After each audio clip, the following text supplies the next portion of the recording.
வக்ரதுண்ட மகாகாய சூரிய கோடி சமப்பிரப அபிக்னம் குருமே தேவ சர்வகாரியேஷு சர்வதா.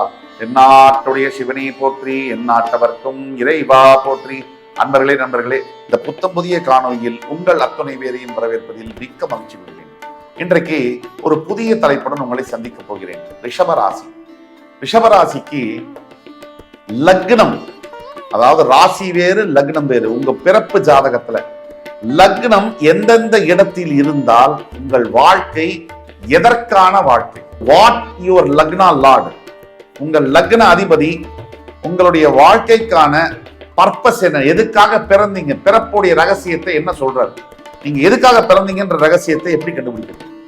ரிஷபராசி என்பவர்களுக்கு உங்கள் லக்னாதிபதி எங்கெங்க இருந்தால் என்னென்ன பிறப்புக்கான அவசியம் என்ன, ரகசியம் என்ன. பிறப்புக்கான ரகசியத்தை தெரியலன்னு சொன்னா நம்ம சரியான பாதையில வாழ்க்கையை நடத்த முடியும். யார் ஒருத்தருக்கு பிறப்புடைய ரகசியம் தெரியுதோ அவங்களால ரொம்ப சுலபமா வாழ்க்கையை வாழ்ந்து வெற்றியை பெற முடியும். இவ்வளவுதான் டிஃபரன்ஸ். நம்ம எல்லாரும் எதுக்கு வாழ்றோம்? ஜெயிக்கணும், அதுக்குதான் ஓடுறோம்.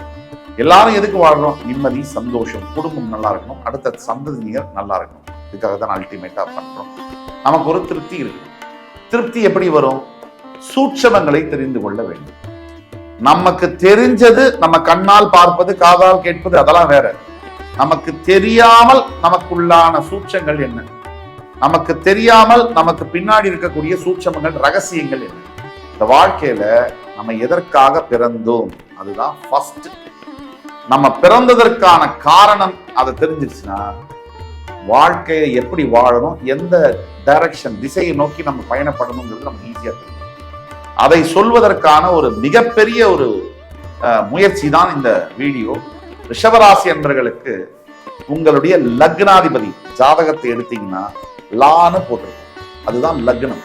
அந்த அதிபதி, அந்த லக்னாதிபதி எந்த இடத்துல இருக்கார்? ஒரு உதாரணத்துக்கு சொல்றேன். இப்ப ரிஷபராசி உங்களுக்கு, ஆனா கடக லக்னம்னு வச்சுக்கோங்க. லக்ன அதிபதி சந்திரன். அப்ப சந்திரன் எங்க இருக்காரு? ராசியுடைய 11ஆம் வீட்டுல இருக்காரு. அதை நம்ம பார்க்கணும்.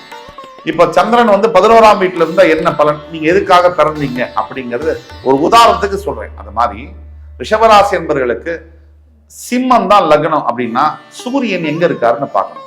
சூரியன் அந்த லக்னத்திலேயே இருக்காரா, இல்ல லக்னத்தோட 5ஆம் இடத்துல இருக்காரா, 9ஆம் இடத்துல இருக்காரா? ஒரு உதாரணத்துக்கு சொல்றேன். அப்போ ரிஷபராசி என்பவர்களுக்கு சுய பிறப்பு ஜாதகத்துல நீங்க எதுக்கு பிறந்தீங்கன்னு தெரிஞ்சுக்கணும்னா உங்க லக்ன அதிபதி யாருன்னு நீங்க கண்டுபிடிச்சு அந்த லக்ன அதிபதி எங்க இருக்காருன்னு பார்க்கணும். ஒரு சின்ன எக்ஸாம்பிளுக்கு லக்ன அதிபதி 159 இந்த இடங்கள்ல இருந்தாருன்னு வச்சுக்கோங்க. அதாவது 1ஆம் இடம், 5ஆம் இடம், 9ஆம் இடம். உங்க லக்ன அதிபதி இந்த இடத்துல இருக்காருன்னா நீங்க பிறந்ததற்கான காரணமே தர்மம். நீங்க ஸ்பிரிச்சுவல் லேர்னிங், ஆன்மீகத்தை படிப்பதற்காக, ஆன்மீக வாழ்க்கையை பின்பற்றுவதற்காக பிறவி எடுத்திருக்கிறீர்கள். எவ்வளவு தூரம் உங்க உள்ளுணர்வை புரிந்து கொண்டு நீங்க ஆன்மீக வாழ்க்கையை தேடி ஆன்மீக சேவையை செய்வீர்களோ அத்தனை தூரம் உங்கள் வாழ்க்கை அர்த்தமுள்ளதாகவும் சக்சஸ்ஃபுல்லாகவும் இருக்கும். நல்லா புரிஞ்சுக்கணும். நீங்க ரிஷபராசி, உங்க லக்ன அதிபதி உங்க பிறப்பு ஜாதகத்துல 159 159ஆம் இடங்களில் இருந்தால் உங்களுக்கான பிறப்பு ரகசியம் என்பது ஆன்மீக சேவை செய்வது, ஸ்பிரிச்சுவல் லேர்னிங், இன்னர் ட்ரூத், உங்களுக்கு உள்ளுக்குள்ள இருக்கக்கூடிய உணர்வுகளை, ஆன்மீகம் சம்பந்தப்பட்ட உண்மைகளை, சத்தியங்களை பின்பற்றுவது, மற்றவர்களுக்காக சேவை செய்வது, ஸ்பிரிச்சுவல் ஒர்க் செய்வது, இதெல்லாம் தான் உங்களுடைய பிறப்புடைய ரகசியம். நல்லா புரிஞ்சுதா? நீங்க ரிஷபராசி உங்க லக்னாதிபதி 2, 6, 10 இந்த இடங்கள்ல அமைஞ்சிருந்தாருன்னா உங்க பிறப்பு ஜாதகத்துல நீங்க எதற்காக பிறந்திருக்கீங்கன்னா கடினமா உழைப்பதற்காகவும், வெற்றியை நோக்கி உங்களுடைய உழைப்பை பயன்படுத்துவதற்காகவும், நிறைய பணம் சம்பாதிப்பதற்காகவும், மிகப்பெரிய அளவுல ஒரு லெகசி என்று சொல்லக்கூடிய பாரம்பரியத்தை உருவாக்குவதற்காகவும் தான் நீங்க பிறந்திருக்கீங்க. கடினமா உழைக்கணும், உங்களுடைய லட்சியங்களை நோக்கி நீங்க பயணப்படணும். உங்களுடைய கெரியர் ட்ரிவன் சக்சஸ்ன்னு சொல்லுவோம். உங்களுடைய ஜாப், உங்களுடைய மணி, உங்களுடைய இந்த சமாச்சாரங்கள், லௌகீக வாழ்க்கைகள், மெட்டீரியலிஸ்டிக் லைஃப், இதை நோக்கி நீங்க பயணப்படுவதற்காக தான் நீங்க பிறந்திருக்கீங்க. அப்ப ரிஷபராசியாக இருந்து உங்க பிறப்பு ஜாதகத்துல 2, 6, 10 இந்த இடங்கள்ல உங்க லக்னாதிபதி இருந்தால் பிறப்பு ஜாதகத்துல அதுனா நீங்க என்ன பண்ணுவீங்க? பிறந்ததோட ரகசியம் என்ன? பணம் சம்பாதிக்கணும், பெரிய லட்சியங்கள், இமாலய வெற்றியை பெறணும், தொழில வெற்றி பெறுவதற்காக, வெல்த் மிகப்பெரிய அளவுல கிரியேட் பண்றதுக்காக, உங்களுக்கு அடுத்த 5 தலைமுறைக்கு சொத்து சேர்ப்பதற்காக, இதெல்லாம் நோக்கி நீங்க பயணப்பட்டால் வெற்றி எளிதில் கிடைக்கும். வேற விஷயங்களை நீங்க உங்களுடைய நோக்கத்தை வச்சீங்கன்னா வெற்றி கிடைப்பது என்பது அறிவு.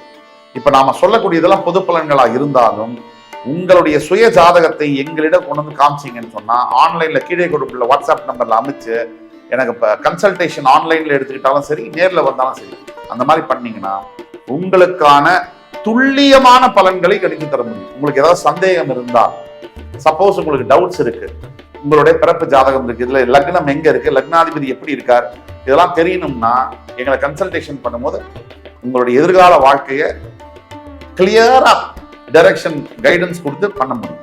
அதே மாதிரி நீங்க ரிஷபராசி, உங்க லக்னாதிபதி 3, 7, 11 லக்னத்தில் இருந்து உங்க லக்னாதிபதி 3, 7, 11 இந்த இடங்கள்ல இருந்தால் நீங்க பிறந்ததற்கான ரகசியம் என்னன்னா, நிறைய நல்ல உறவுகளை டெவலப் பண்ணக்கூடியிருக்காங்க. எல்லாரிடமும் நல்ல இன்டர்பர்சனல் ரிலேஷன்ஷிப் ஸ்கில்ஸ்ன்னு சொல்லுவாங்க.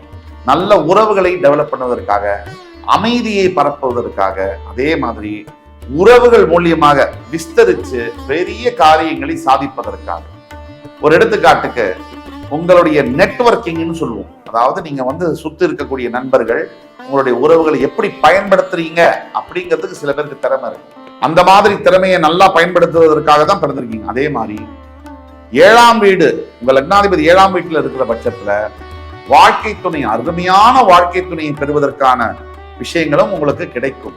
உங்க சுய ஜாதகத்துல 7ஆம் இடத்துல உங்க லக்னாதிபதி இருந்தால், உங்க லக்னத்துக்கு 7ஆம் இடத்துல உங்க லக்னாதிபதி இருந்தால், ரிஷபராசி என்பவர்களுக்கு வாழ்க்கை துணை, பெஸ்ட் லைஃப் பார்ட்னர் கிடைக்கும். இதுல ஏதாவது சந்தேகம் இருந்ததுன்னா கீழே கொடுக்கக்கூடிய வாட்ஸ்அப் நம்பர் எங்களை தொடர்பு கொண்டு பேசும்போது இன்னும் உங்களுக்கு கிளியரா கிளாரிஃபை பண்ணி சொல்ல முடியும். ரிஷபராசியா நீங்க உங்க பிறப்பு ஜாதகத்துல லக்னம் எதுன்னு கண்டுபிடிக்கணும். அதுக்கு பிறகு நான் சொன்ன மாதிரி 3, 7, 11 இந்த இடங்கள்ல லக்னத்துடைய லார்ட், லக்னா லார்ட் இருந்தாருன்னா உங்களுடைய பர்பஸ் ஆஃப் லைஃப், நீங்க பிறந்ததற்கான காரணம் நிறைய பேரோட நல்ல அன்பை பரப்புவதற்கும், நல்ல உறவை பேணி காப்பதற்கும், மிகப்பெரிய அளவுல உங்க நெட்வொர்க்கிங் மூலியமா பெரிய விஷயங்களை சாதிக்கிறதுக்கும் தான் நீங்க பிறந்திருக்கீங்க. அதுவே 7ஆம் இடத்துல உங்க லக்னாதிபதி இருந்தாருன்னா உங்களுக்கு கிடைக்கக்கூடிய லைஃப் பார்ட்னர் மூலியமா தான் உங்களுக்கு சக்சஸ் என்பது கிடைக்கும். அதே மாதிரி நீங்க ரிஷபராசியா உங்களுடைய லக்னாதிபதி 4, 8, 9 இந்த வீடுகள்ல இருக்காருன்னா உங்க பிறப்பு ஜாதகத்தில் லக்னா லார்ட் அவர் 4, 8, 9 இந்த இடத்துல இருந்தாருன்னா உங்களுக்கு டிட்டாச்மெண்ட், எதுவுமே எனக்கு வேண்டாம், சந்நியாசம் தான் வேணும், எனக்கு எதை பத்தியும் கவலை இல்லை, இல்ல நான் சந்நியாசமும் வேண்டாம், எதுவுமே வேண்டாம், யாரும் வேண்டாம், தனியா இருக்கிறதுக்காகவே உங்க வாழ்க்கை நீங்க பிறந்திருக்கீங்க. அதாவது இறைவனை நோக்கியே உங்க பணிகள் இருக்கும், இறை சிந்தனையிலேயே உங்க பணிகள் இருக்கும். இல்லைன்னா இறை சிந்தனை இல்லைன்னா கூட வாலண்டரி சர்வீசஸ் பண்றதுக்காக இதுதான் உங்களுடைய பிறப்புடைய ரகசியம். அதை விட்டுட்டு அது மேல ஆசைப்படுறேன், இது மேல ஆசைப்படுறேன், எனக்கு இதை சாதிக்கணும், அதை சாதிக்கணும்னா லைஃப் ரிவர்ஸ் கியர்ல போக ஆரம்பிக்கும். ஏன்னா நீங்க ரிஷபராசி, உங்க லக்ன அதிபதி 4, 8, 9ஆம் வீடுகளில் இருந்தால், லக்னத்திலேந்து 4, 8, 9 இந்த வீடுகளில் இருந்தால் இன்னர் ஸ்ட்ரென்த் அதிகமாக இருக்கும். உங்களுக்கு உள்ள ஆத்ம சக்தி பலம் ரொம்ப அதிகமாக இருக்கும். கடைசி பிறவியாக இருக்கும். இது மேல் எந்த ஒரு பாவ புண்ணிய கணக்கும் தேவைப்படாது. உங்களுக்கு கடைசி பிறவியாக இருக்கும். இறை சேவை செய்வதற்காக நீங்கள் பிறந்திருக்கிறீர்கள். அதை மட்டும் இல்லாமல் எதுவுமே வேண்டாம், இறைவன் மேலேயே நம்பிக்கை இல்லாத கூட சில பேர் இருப்பாங்க இந்த அமைப்புல. ஆனாலும் எதுவும் வேண்டாம், எனக்கு எது மேலேயே ஆசைப்பட மாட்டீங்க, அந்த அமைப்புல பிறந்திருப்பீங்க. ஆனா அதே சமயத்துல நிறைய தர்ம காரியங்களை செய்வீர்கள்.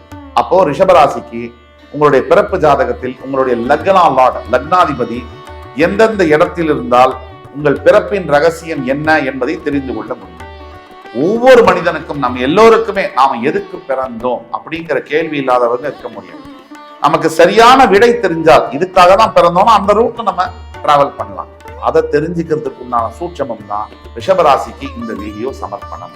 ரிஷபராசிக்காரர்களுக்கு இந்த வீடியோ ரொம்ப பிடிச்சிருக்கும்னு நம்புறேன். அடுத்து வரும் காணொலியில் வேறொரு புதிய தலைப்புடன் உங்கள் அத்தனை பேரையும் சந்திக்கும் வரை உங்களிடமிருந்து விடைபெறுவது உங்கள் சுபாஷ் பாலகிருஷ்ணன். நன்றி, வணக்கம், வாழ்க வளமுடன்.